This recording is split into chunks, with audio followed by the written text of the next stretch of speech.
Olá, meus amigos, um dia de muita paz para todos nós. Hoje, exatamente 19 de setembro de 2022, estamos nós reunidos para estudarmos a obra Revista Espírita. Em Revista Espírita, nós estamos no mês de julho de 1860, justamente na fala do professor Allan Kardec, em que ele está refutando a fala de Charlet. Nós vamos iniciar fazendo a nossa prece de gratidão. Logo depois esse trabalho será conduzido e é conduzido pelas nossas duas meninas, Carla e Aramita, aqui no mundo físico.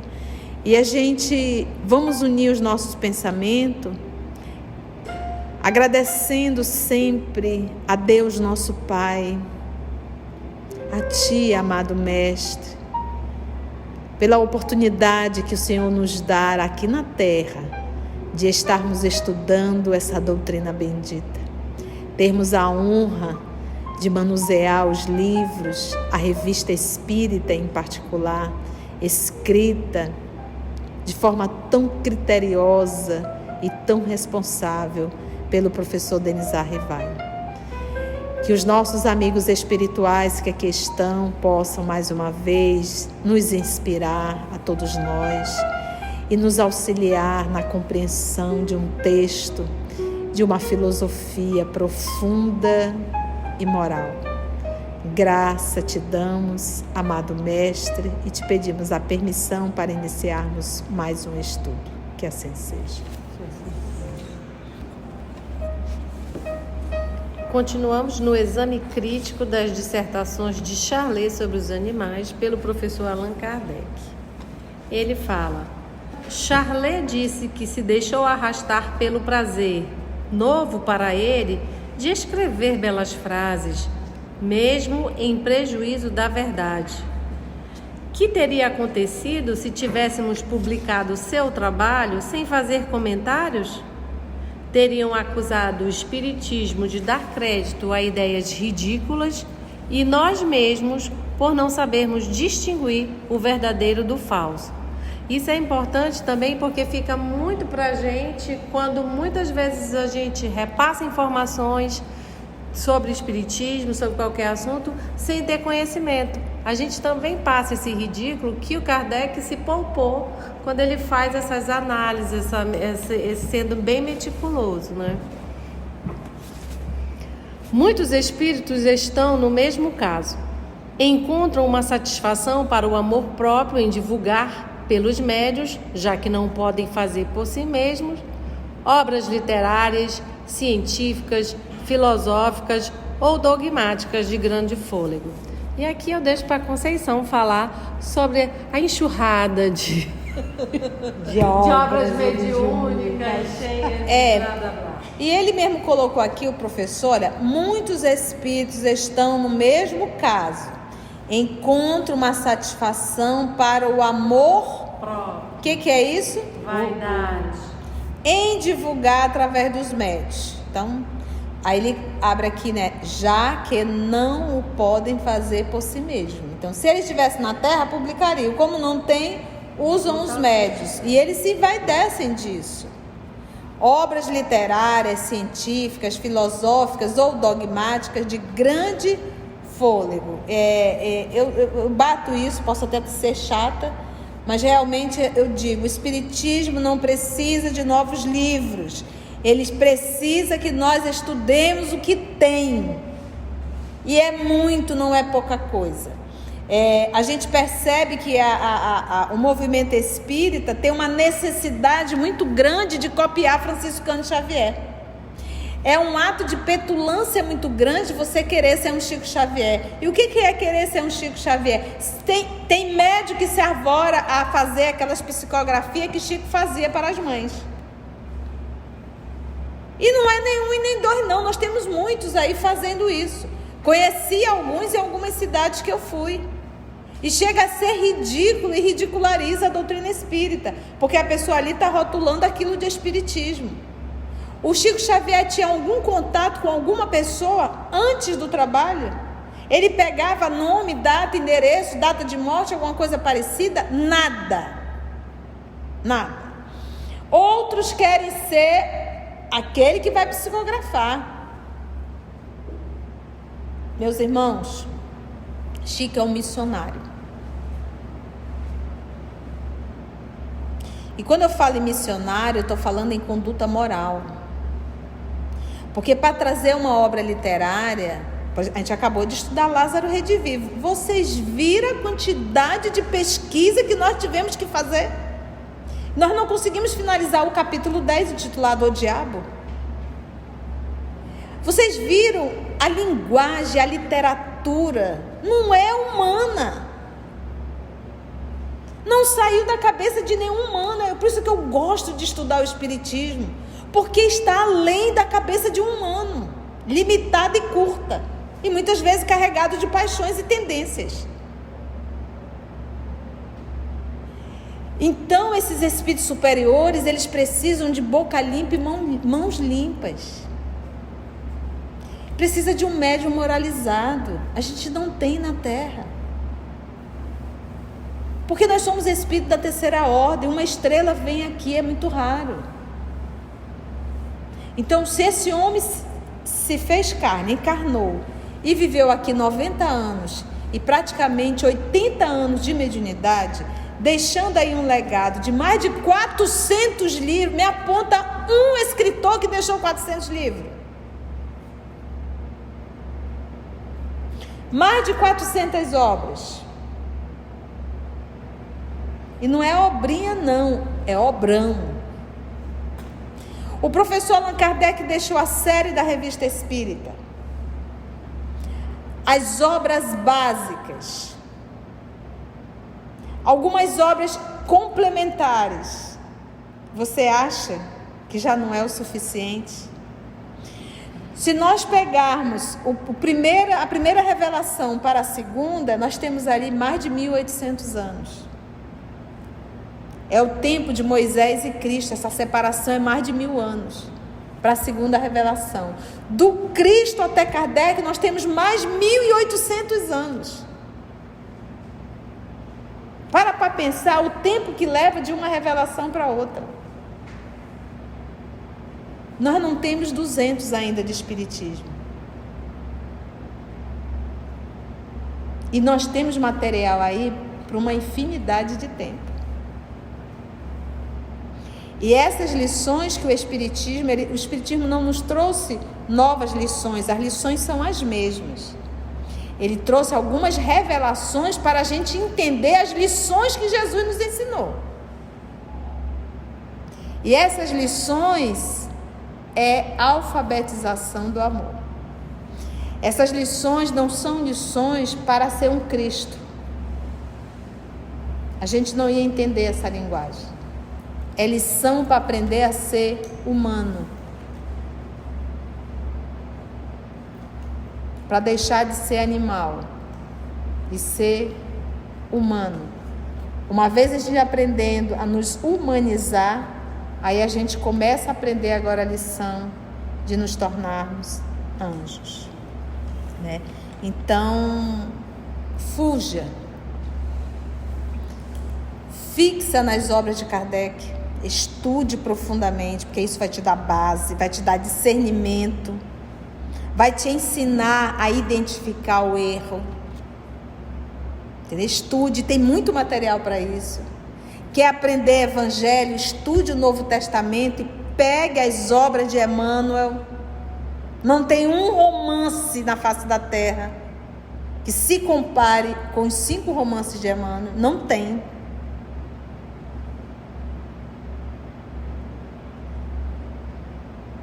Paulo e Estevão. Então, material nós temos e temos de sobra para várias e várias encarnações. E eu, particularmente, eu fico muito feliz, muito alegre de estarmos estudando essas obras e ter a oportunidade de compartilhar com irmãos de outros lugares, em que eles nos comunicam o bem E como é bom estudar no ticadinho do jaraqui, né? E o quanto isso acaba tornando a cada ser humano um ser humano melhor, não é verdade? Então, um estudo sério, pautado nessas obras sérias, o resultado é aperfeiçoamento moral, desenvolvimento moral.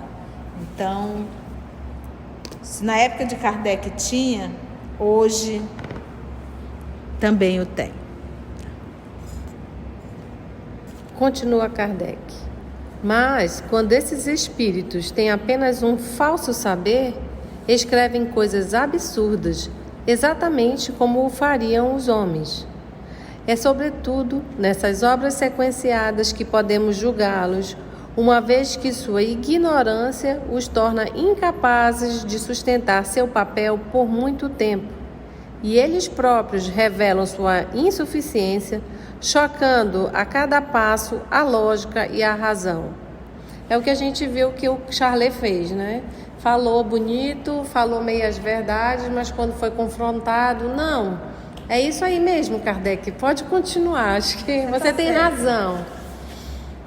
Em meio a uma porção de ideias falsas, há, por vezes, algumas muito boas, de que se servem para fazer passar as outras. Aquilo que a tia sempre fala, uma meia-verdade é pior que uma mentira. Essa incoerência apenas demonstra a sua incapacidade. São pedreiros que sabem alinhar as pedras de uma construção, mas que seriam incapazes de construir um palácio. É por vezes curioso ver o dédalo inextricável, o labirinto inextricável de combinações e de raciocínios em que se aventuram e dos quais não podem sair senão à força de sofismas, de argumentações falsas e de utopias, descrições imaginárias. Vimos alguns que, à custa de expedientes, deixaram o trabalho, mas outros não se dão por vencidos e querem arrastá-los até o fim, rindo-se às expensas dos que os levam a sério. Então, é como ele está falando e fazendo a comparação com Charlet, e como a tia já bem falou, e ele diz no presente, já naquela época, muitos espíritos estão no mesmo caso. Estão no mesmo caso de quem? De Charlet, que quer escrever só por orgulho, porque está achando bonito, né? A vaidade de estar escrevendo palavras bonitas. Não interessa se é verdade ou não, que é só aí passar tá dizendo adiante. que uns têm boa vontade, quando são desmascarados, vão embora, mas outros não. Eles ficam querem. ali na pertinência para querer ser levado a sério. Estas reflexões nos são sugeridas como um princípio geral, e seria erro ver nelas uma aplicação qualquer. Entre os numerosos escritos publicados sobre o Espiritismo, sem dúvida alguma poderiam ensejar uma crítica fundada, mas não os pomos todos na mesma linha. Indicamos um meio de apreciá-los e cada um fará como entender, porque ele não vai publicar tudo aqui como ele está fazendo com o Charlet. Ele está mostrando esse do Charlet, que a gente até se admirou no começo, né? Para ver como é que tem que ser feito. Mas a gente vai estar identificando, né, Carla? A gente olha, isso aqui tá errado, isso aqui tá errado, né? A gente já identifica, mas por que a gente já começa a identificar? Tem estudo. Porque a gente estuda, né? Então, sem estudo, não tem como identificar. Vai engolindo tudo. Então, primeiro você tem que estudar, se especializar, para depois você se arvorar. Eu não me arvoro.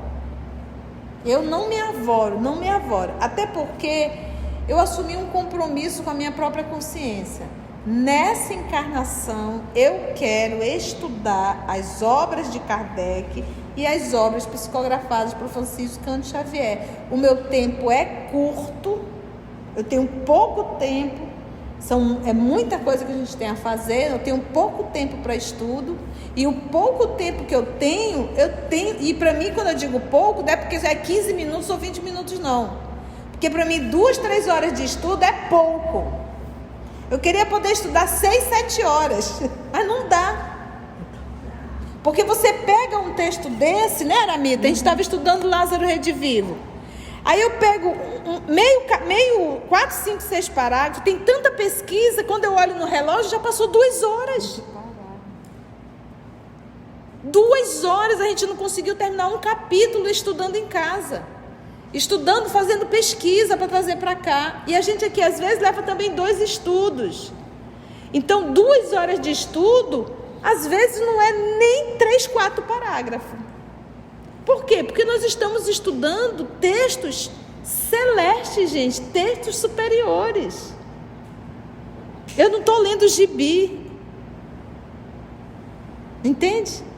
Então, é isso. Então, se eu tenho pouco tempo, eu vou estourar esse tempo? Eu tenho que aproveitar, né, Carlinha? Então, aqui, como a revista é um laboratório da doutrina, então já fica essa maneira de como que é para analisar os textos.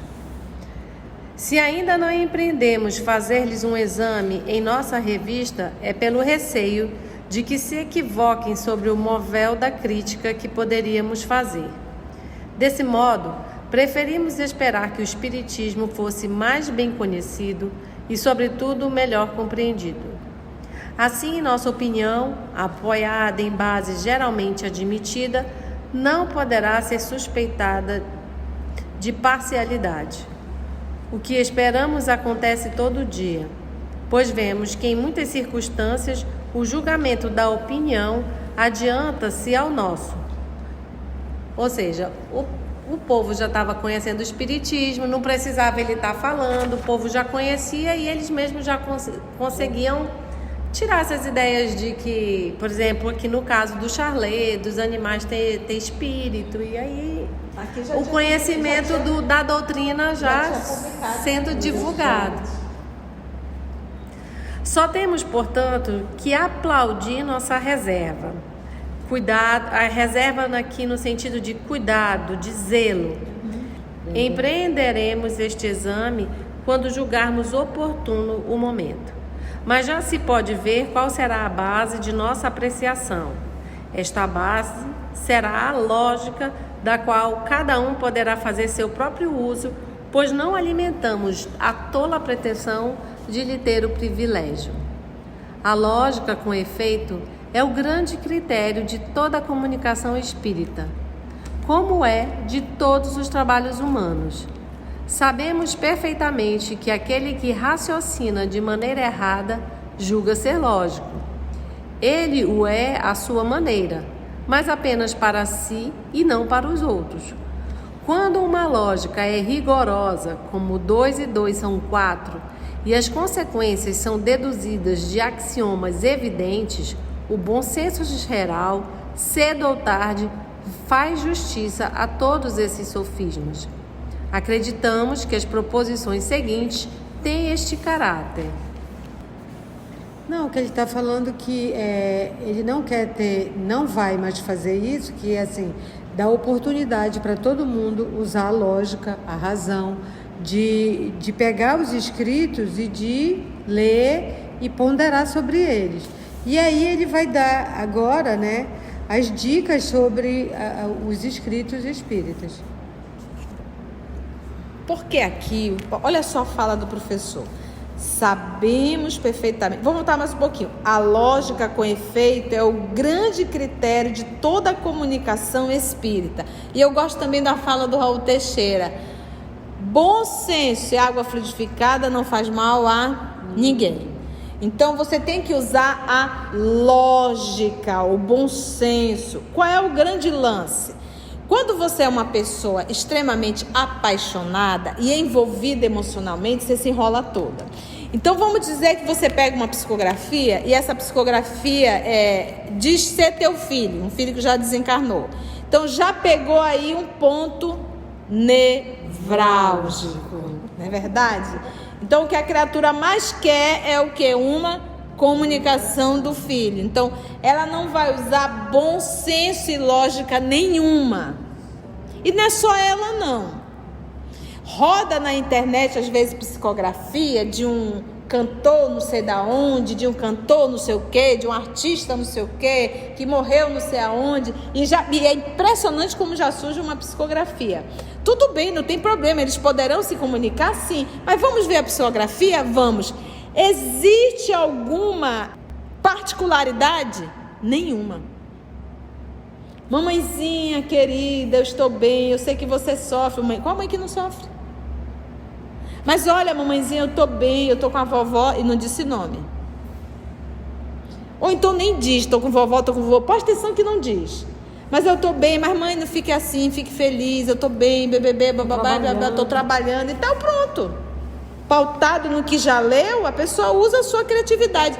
Eu estou querendo dizer que o médio está inventando? Não. Mas eu estou querendo dizer que o médio está se autossugestionando. Recentemente aconteceu uma coisa cômica, mas ao mesmo tempo, como é que a gente diz? Trágica. Né? Teve um caso que nós acompanhamos há muito tempo atrás de um assassinato, e eu me recordo que nós tivemos uma comunicação da pessoa que foi assassinada. E foi muito dolorosa aquelas comunicações que ficaram algumas semanas, e depois de repente parou, e o amigo espiritual nos falou, a pessoa, a entidade, né, está em processo de reencarnação, já.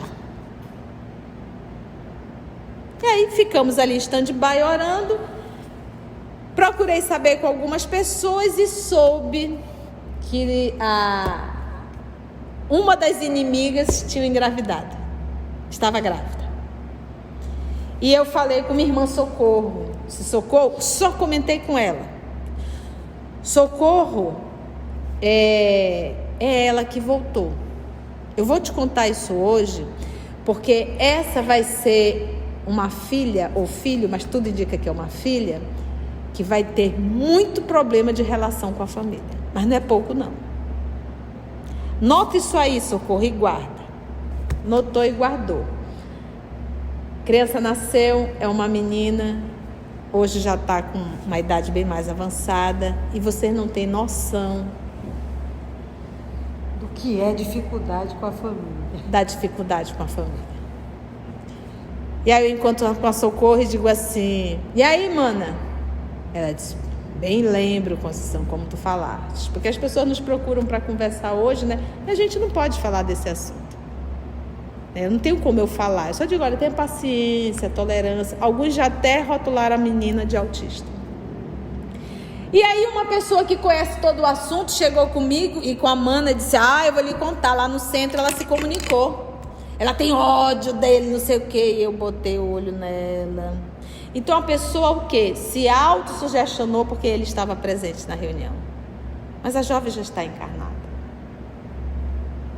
Então, como ele estava presente na reunião, ela se achou no direito da raiva dela, vomitar em cima do rapaz, que não tem absolutamente nada a ver. Então o médium, ele pode sim se autossugestionar. Quem fala isso sou eu, não é Kardec.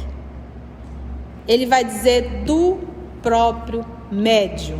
É o que ele vai usar em O Livro dos Médiuns. Então, por isso que o médium, ele tem que estudar, e ele tem que se autoconhecer, e ele tem que ser muito crítico com as suas comunicações, para que ele possa identificar. Então, ele pode se autossugestionar, como ele pode mistificar. Mistificar é mentir mesmo, inventar. Isso, qualquer um desses dois, é animismo? Não é animismo. Animismo é um fenômeno autêntico, é um fenômeno. Mistificação não é fenômeno. E autossugestão também não é fenômeno. O animismo é um fenômeno anímico. Ler o pensamento, se eu leio o pensamento da Carla, isso é um fenômeno anímico. Sou eu, o espírito, que estou lendo o pensamento dela. Mas se de repente um espírito vem e diz, a Carla está pensando isso de ti, já não é um fenômeno anímico, isso é um fenômeno o quê? Agora mediúnico. Entende, gente? Então é a lógica com efeito, é o grande critério de toda a comunicação espírita. É do meu filho? Mamãezinha querida, eu te amo muito, sinto muita falta tua, mas mamãe, fique bem, bebê, bababá. Não tem nenhuma particularidade? Até eu escrevo. Entende? Lógica, bom senso. Se nós aqui estávamos estudando a fala de Charlet, quantas coisas a gente usou da lógica e disse, isso não pode? Isso não tem lógica?